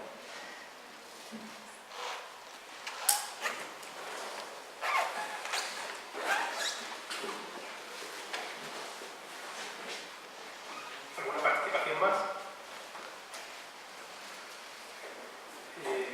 Yo con respecto al tema de la hermandad estaba pensando en eso también, y yo trasladaba la pregunta, aprovechando además que hay aquí una participación notable de responsables de hermandades de Sevilla, y era con respecto al punto último, con respecto a las tareas insustituibles del laico. Y quería preguntar abiertamente, ese desafío de facilitar la convivencia social, de proteger los derechos de las personas, de cumplir con los deberes propios de su condición de ciudadano, ¿en qué medida son para las hermandades de Sevilla un desafío en la ciudad? Porque creo además que tienen un potencial enorme. Entonces, ya aprovechando que en la sala pues hay muchos representantes, sí invitaría a si quieren participar sobre esta cuestión. La pregunta en concreto. En concreto, muy en concreto. Tenéis una capacidad enorme de convocatoria ante un enorme número de personas, de ciudadanos que viven aquí en Sevilla. Sabéis que muchos de ellos, muchos de los hermanos, son simplemente bautizados, son una realidad, aunque hay otros que están enormemente formados. Pero yo creo que ese es un campo de evangelización misionera dentro de la propia hermandad, enorme. Entonces, yo hace tiempo que por circunstancias, bajo lo que es la vida de las hermandades, para la vida de mi movimiento, pero sí sé que esa preocupación está en las hermandades, entonces yo quería saber un poco. Yo te puedo responder no desde el punto de vista de una representatividad que ahora no tengo, la tuve hace ya muchísimo tiempo, 14 años, pero que la puedo vivir por vivir el mundo de las hermandades y cofradías como simplemente hermano, no solamente de la hermandad de la Macarena, sino hermano de bastantes hermandades. Por ejemplo, también soy hermano del Gran Poder, soy hermano de la Pasión, etc. No voy a decir las que son. Entonces, yo lo que te puedo decir es una cosa. Lo que se percibe, lo que vende, es lo negativo. No solamente en las hermandades, en todo. En cualquier aspecto que atañe a la Iglesia Católica, o aparte de la Iglesia Católica. Entonces, se dramatiza mucho. Es obvio lo del culto público, y se hace un culto público. La gran mayoría de las hermandades, ejemplar. Otras hermandades, como están compuestas por hermanos, pues pueden tener sus problemas. Por eso se hacen algunas veces diferencias entre las de negro y las de campo. Entre las de barrio y las que no son de barrio. Pero también debemos comparar que las hermandades, entre comillas, de negro, se han comportado históricamente siempre igual. Si nos remontamos hace 40 años, y aquí también hay un antiguo dirigente, creo yo, que fue hermano de la Esperanza Triana, las hermandades de capa eran un auténtico desastre. Es que no hacían estación de penitencia a la catedral, la hacían a la campana. Y eso, gracias a Dios, hoy no existe. A veces, a lo mejor, lo que tendría que estudiarse es sitio. Es decir, hay una estación de penitencia de 12 o 13 horas, pues quizás desde el punto de vista de los dirigentes sería conveniente, para no dar ese testimonio que se da en la calle, buscar un sitio común donde se pueda hacer provisión de café o de bocadillo o lo que sea, porque 12 horas y pico, personas mayores, poco. Claro, la respuesta que se puede dar es pues que no hagan la estación de penitencia. Bueno, la estación de penitencia es un derecho y un deber en la regla de todas las hermandades. Entonces, con abstracción de esos pocos malos ejemplos que existen, que se dan y que desgraciadamente se darán, ahora que habrá que mejorarlo bastante, hay un tema importante, la labor social de las hermandades.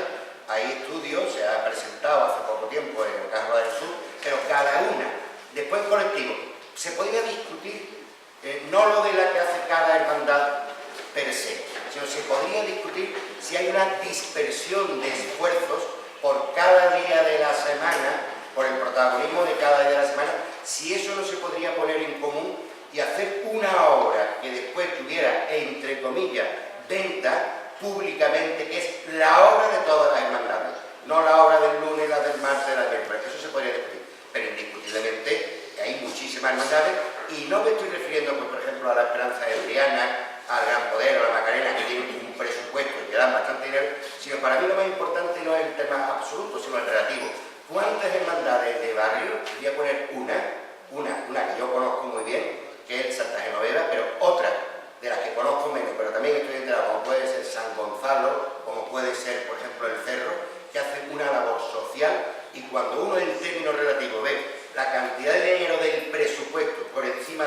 terreno y tal que hace es de, con perdón, de chaval. La parte importante, es decir, si yo tengo que dar un culto público, tengo que profesar mi fe y lo tengo que vivir en caridad, necesito, obviamente, estar formado. El problema de la formación es un problema que atañe no solamente a los cofrades, sino el problema de la formación atañe a todos los que nos denominamos católicos. Tenemos una fe que muchas veces, y se ataca y se acusa a los cofrades, la fe del carbonero. ¿La fe del carbonero debe existir? Pues claro que sí, porque hay personas que tienen la fe del carbonero, no nos la carguemos, pero otro tipo de personas estamos llamados a otro tipo de formación. Aquí tenemos en esta casa el Instituto de Ciencias Religiosas, que hay muchísimas personas que están apuntadas, pero ¿cuánto en comparación a todo lo que es? Bien, es verdad que ha sido clarísimo cuando ha dicho el problema de los horarios. Hay personas que, por ejemplo, que están en un puesto de trabajo y no pueden decir vengo un lunes de 7 a 9 y un jueves de 7 a 9. Entonces esos son, se llama, digamos, utilizando una palabra inglesa, handicaps, ¿no? Handicaps que existen, pero indiscutiblemente todos. Y ahora, dentro de la hermandad se ha hecho un esfuerzo, en la mayoría y en las que no conozco, impresionante. Y ahora se va haciendo, hay formación de adultos, hay formación, que después asiste el día 12, bueno, pues, yo he dado alguna charla por ahí, que hemos asistido 4, yo he asistido en determinados colegios y tal, en el sentido de 10, hay que ir, o sea, lo que no hay es que desfallecer, pero se están haciendo esfuerzos importantes. De todo, lo más importante, a veces lo que ocurre es que esa formación se traslada desde la Junta de Gobierno para los hermanos. Se busca un especialista, el equivalente del que te da catequesis, ¿vale? Que es un miembro de Junta. Pero a ese miembro de Junta, el resto de los miembros de Junta lo dejan por ahí aparcado, digamos, como el de acción social y de caridad algunas veces también.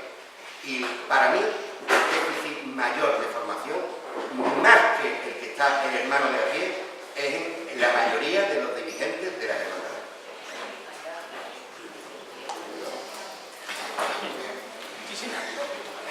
Ahora, desde ahí, si hablas fuerte, se escucha bien. Bueno, pues, acércate.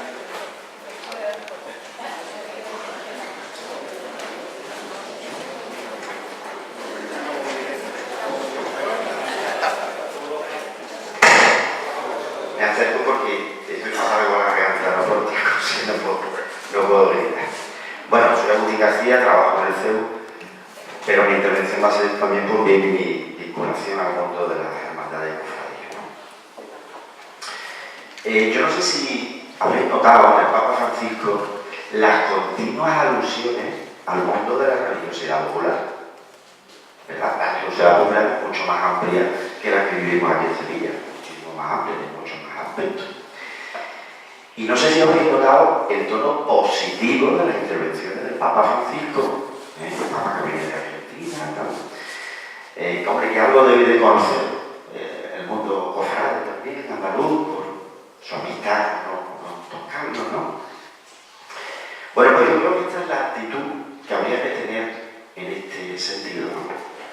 Yo creo que estamos ante un verdadero reto y una verdadera esperanza para la Iglesia. Lo que ha pasado en Sevilla no es más que no es solamente este año cuando ha pasado, llevamos bastantes años, ha sido precisamente la irrupción de las tribus urbanas en el mundo de la cofradía. También. Todos los cofrades tenemos un sabor agridulce después de lo que hemos vivido. Hemos disfrutado muchísimo, el sol espléndido, pero a todos nos ha quedado un pozo de preocupación dentro. Y no solamente por los sucesos que han pasado de la madrugada, sino por la experiencia de excesos que hemos tenido, que son el reflejo de una sociedad de lo que estamos viviendo. Voy a dar otro dato para la esperanza, dicho por el rector del seminario, no este, sino el anterior. El 33% de los seminaristas de Sevilla procede directamente del mundo de las cofradías. Pero directamente, quiero decir, no que son hermanos de una hermandad que tienen disposición, sino directamente.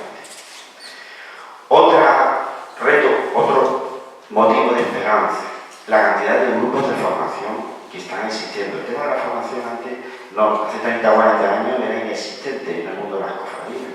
Hoy en día, pues prácticamente muchas cofradías. Es verdad que necesitamos purificación, y empezando por los dirigentes. Ahora bien, y ya con esto termino, necesitamos ayuda. Con actitudes negativas hacia el mundo cofrade, incluso dentro de la propia iglesia, no arreglamos absolutamente nada. Hay muchísimos prejuicios hacia el mundo cofrade. Muchas veces es verdad que eso tienen su sustento, pero precisamente por eso debemos de, pienso yo, tener esa actitud positiva. Estamos en la frontera, nos movemos en la frontera. El mundo cofrade, el mundo de la religiosidad popular, como dice el Papa, está en la frontera entre los creyentes, menos creyentes, más católicos, más practicantes, incluso agnósticos.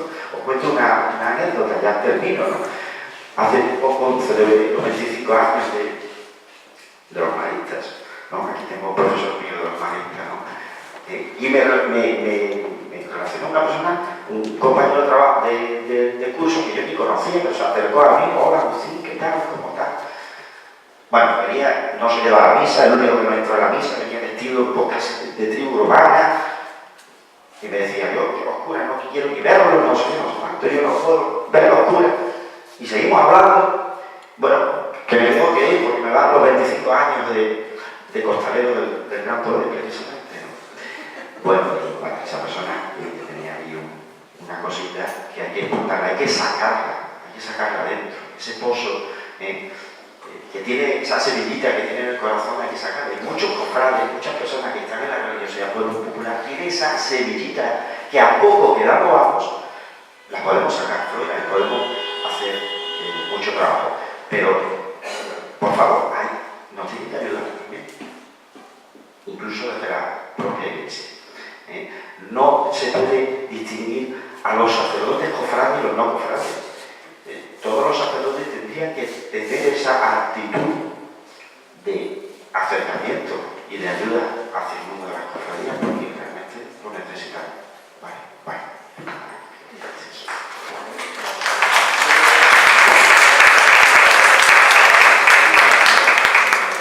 Aquí hay dos palabras impedidas. Si quieres acercarte, si hablas. No. Creo que mi nombre es Antonio Barragán, soy alumno del Instituto de Ciencias Religiosas. Yo quiero hacer una pequeña reflexión ahora. Usted ha hablado antes o ha apelado a que Dios mueva nuestro corazón. No tiene nada que ver con el mundo cofrade. Mire, yo creo muchas veces que nuestro corazón es como una piedra irresistible. Es la paradoja esta que se da, ¿no? Que algunas veces alguien nos ha podido plantear, ¿no? ¿Cómo es posible que exista una fuerza irresistible y una piedra inamovible, ¿no? Usted apela a que Dios mueva nuestro corazón. Pero yo creo que el corazón nuestro, de muchos de nosotros cristianos, nos llamamos cristianos, es esa piedra inamovible. Dios lo tenemos claro que es una fuerza irresistible. Sin embargo, parece que la única solución a ese problema es que eso no puede darse en el mismo universo. Nosotros hemos creado nuestro propio universo independiente del de Dios. Y esto sale a colación por el principio de esta conferencia. Usted apeló a esa toma de conciencia de las personas que habían muerto, de estos que nosotros definimos como hermanos. Yo creo que es meramente formal, porque han muerto una serie de periodistas en Francia y a la calle han salido yo no sé cuántos millones de personas. Nadie apeló al nombre de hermanos periodistas. Nosotros apelamos al nombre de hermanos cristianos que han muerto. Nosotros estamos en este momento viendo la posibilidad de hacer una misa en la catedral. Viendo la posibilidad de hacer una misa en la catedral. Sí, pienso muchas veces que nosotros cristianos somos cristianos de laboratorio. Yo cuando estudiaba biología, entre nosotros decíamos: ¿tú qué vas a hacer, biólogo de bata o de boca? Y bueno, uno decía: por ejemplo, usted llegó de bata. Te ponías tu bata, te metías en tu laboratorio y listo. Yo de boca. Se ponía la bota y al campo, y a plantas, animales, etc. Nosotros creo que vivimos dentro de un laboratorio. Ha apelado usted ante San Pablo. Usted, San Pablo conocía a Dios menos que nosotros, formalmente. Nosotros tenemos muchas más posibilidades que él de salir. Él se enfrentó a epicúreo, estoico, a pitagórico, a un mundo, yo creo que muchísimo más agresivo que el que nosotros tenemos. Porque nosotros, verá, aquí no nos jugamos la vida, él sí se la jugaba donde está. Nosotros no somos capaces de movilizarnos, no somos capaces de hacernos visibles. Se apela al mundo de las cofradías, yo no entro nada de eso. Pero nosotros somos transparentes, no somos capaces de movilizarnos. Solamente con que cada uno de nosotros, en cualquier parcela de su vida, personal, profesional, diera testimonio de lo que somos, sería más que suficiente. Pero sin embargo parece que vivimos en una endogamia pura. Nos vamos a la iglesia, participamos de nuestros hermanos del culto, fantástico. Nos asociamos, nos reunimos, nos juntamos en la hermandad, en la cofradía, en las instituciones, pero después, si reflexionamos, ¿cuántos testimonios damos de lo que somos en el día a día, en el momento a momento? Mire usted, yo soy maestro de escuela pública. Cuando doy matemáticas no es muy fácil hablar de Dios. Pero hay veces que puedo pillar algo. Pues mire usted, mis alumnos, que son muy poquitos, que trabajan en un colegio rural, todos están apuntados a la clase de religión católica, no tengo ningún problema con los padres por eso, pero yo intento siempre manifestar la gloria de Dios en cada cosa que yo creo que puede ser importante. Esa es mi aportación, minúscula, pequeña, no soy, vamos, ni un milímetro mejor que ninguno de los que está aquí. Pero sí tengo una idea clara, y es que como nosotros no salgamos de esa endogamia en la que vivimos, esto se mueve. Y usted lo ha dicho antes con una frase del Papa, ¿no? La Iglesia, la salud de la Iglesia está en la calle. Una Iglesia encerrada en sí misma está enferma. Yo creo que lo que hemos nosotros visto aquí nos puede dar a pensar que realmente nosotros estamos enfermos de pronóstico reservado.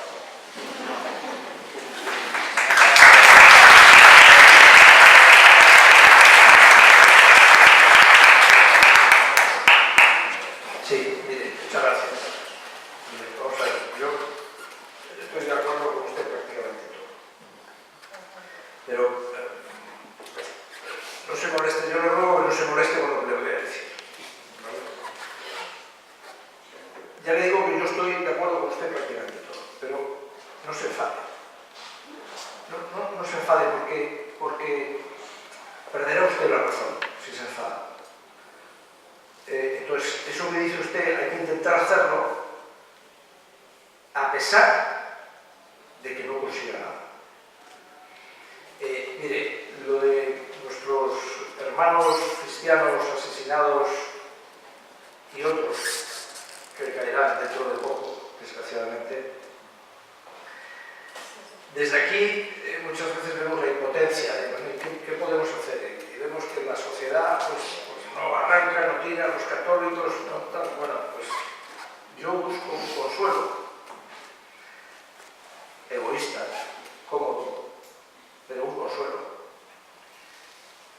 La sangre de los mártires siempre fue fecunda y yo estoy convencido de que esa sangre que se está derramando ahora por Medio Oriente va a ser fecunda. Y eso a mí me consuela. Habrá misa en la catedral o no, aquí, allí, no sé qué, no nos quejamos. Yo creo que eso, cuando yo veo mi incapacidad, que es con bastante frecuencia, yo me pongo las manos de Dios.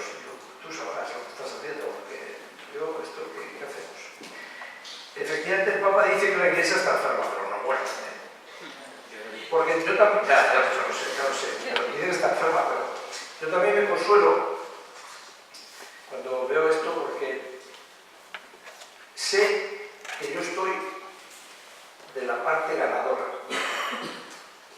porque estoy con el que me puedo fiar y del que me puedo fiar.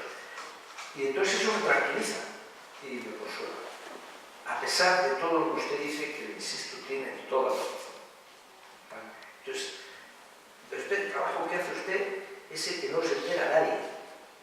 Usted lo hace fenomenal, en un colegio rural, tal. Y a mí me parece maravilloso lo que usted está haciendo allí. Y está consiguiendo llevar a todos los niños a la catequesis. Genial. Genial. Muchas veces el fruto de nuestro, vamos a decir, trabajo evangelizador, no lo vemos. No lo vemos, muchísimas veces. Y yo, una vez más, acudo a la providencia, a ese anclaje tan cómodo, tú sabrás. Seguro que habrá frutos, aunque no los vemos nosotros.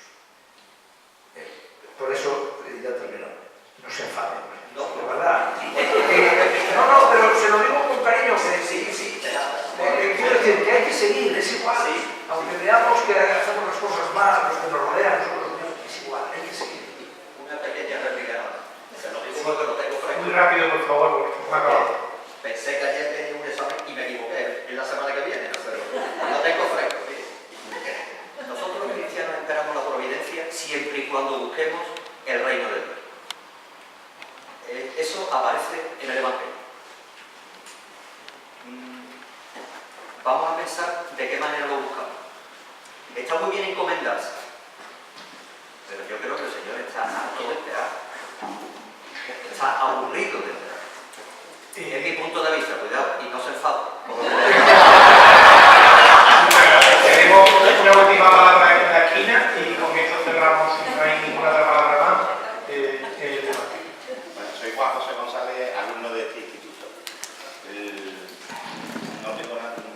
Tengo que hacer una pequeña mención a esta última intervención. La frase del ponente, la sangre de los mártires semillas de nuevos cristianos, desgraciadamente, históricamente no ha sido así. Del norte de África el cristianismo ha desaparecido. Aunque es verdad, a nosotros, nos sirve a nosotros. A lo que ha dicho el compañero, en la primera intervención, en la primera ponencia, el cardenal Rouco dijo una cosa que yo creo que es cierta, ¿no? Hoy día el testimonio personal como vida coherente en medio de donde te toca vivir no es suficiente. No es suficiente para la evangelización, no es suficiente para esa urgencia, sino que hace falta llevar lo que llevaba San Pablo y lo que llevaban todos los apóstoles, predicar la necedad de la predicación. Y eso hay que hacerlo posible. Y la pregunta que le quiero hacer al ponente es: la asociación de propagandistas, que tiene un nombre muy curioso, ¿no?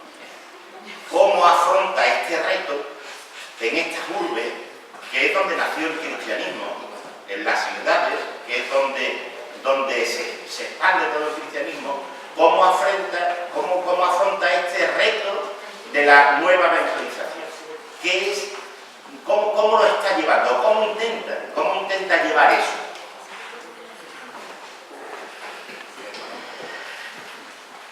Pues lo llevamos como podemos.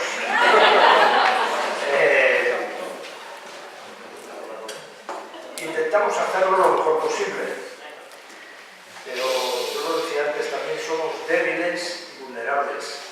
Y además, no somos muchos.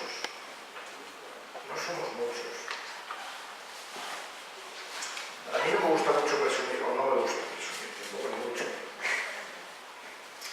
Y además esto que le voy a decir, se lo voy a decir porque no es mérito mío, ni siquiera de los propagandistas que estamos aquí ahora, es mérito de los anteriores, ¿no? De toda la historia, de nuestra historia que ya es centenaria. ¿Sabe usted cuántos propagandistas hay en España? ¿Se imagina cuántos? Ni sé el número ni lo que hacen. Vale. Nuestro propagandista viene de propagar. Nuestro carisma es la participación del católico en la vida pública. Todo lo que es vida pública, que es política, y de esto hemos hablado ahora, pero es todo, es economía. Fíjese todo lo que tiene que decir de la economía, lo que dice la doctrina social de la Iglesia. Es educación, es medios de comunicación, cultura, todos los ámbitos de la vida pública, ¿no? Incentivamos, animamos a la participación del católico en la vida pública. Ese es nuestro carisma. Bueno, entonces, llevamos 100 y pico años trabajando en esto, unas veces con más éxito, otras con menos, unas cosas, de otro tipo. La asociación ha hecho obras grandiosas, maravillosas a lo largo de su historia, que la gente no conoce, porque no presumimos excesivamente de nuestra historia. Ahora, con motivo del centenario, pues sí, han empezado a salir más cosas a la luz, se ha escrito más, y, en fin, pero no presumimos demasiado. Y no le voy a dar ahora una lección de historia de la asociación, porque no me la cuento. Pero yo me refería al número de propagandistas, porque en toda España somos 600. Que somos muy pocos, pero estamos ahí, y yo lo decía antes, yo no me rindo, ni me voy a rendir. Entonces eso es lo que hay que hacer, hay que seguir haciendo lo que cada uno puede, en la medida de sus posibilidades, de su voluntad, de su inteligencia, de lo que usted quiera, depende de lo que sea. Y yo vuelvo al ejemplo del anterior interlocutor, que ve ahí en un colegio rural y mira el trabajo que está haciendo. Fenomenal, fenomenal. Pero como él, gracias a Dios, hay muchos millones de personas por todo el mundo haciendo trabajos maravillosos. Y yo lo voy a decir ahora, porque no es un secreto, y además lo digo esto también con mucho orgullo. Yo tengo una hermana religiosa, misionera, que lleva en Egipto 45 años. ¿Quién la conoce? Bueno, pero ¿cuántos misioneros hay por ahí, por el mundo adelante? Dejándose la piel, dejándose su vida por los demás, en un ambiente hostil, francamente hostil. Pues, y eso sí. Otros estamos aquí más cómodos, más calentitos, desde luego. Bueno, pero hacemos también lo que podemos. Sin rendirnos. Yo desde luego.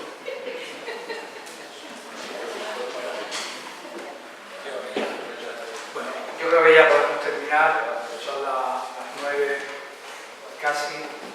Agradecer al ponente, a los miembros de la mesa, a las instituciones, a todos ustedes. Tenemos una nueva cita con el próximo ponente, el día 7 de mayo, la fuerza evangelizadora de la piedad popular. Seguramente se complementará bastante con esta intervención. Será a la misma hora, de 7 a 9, y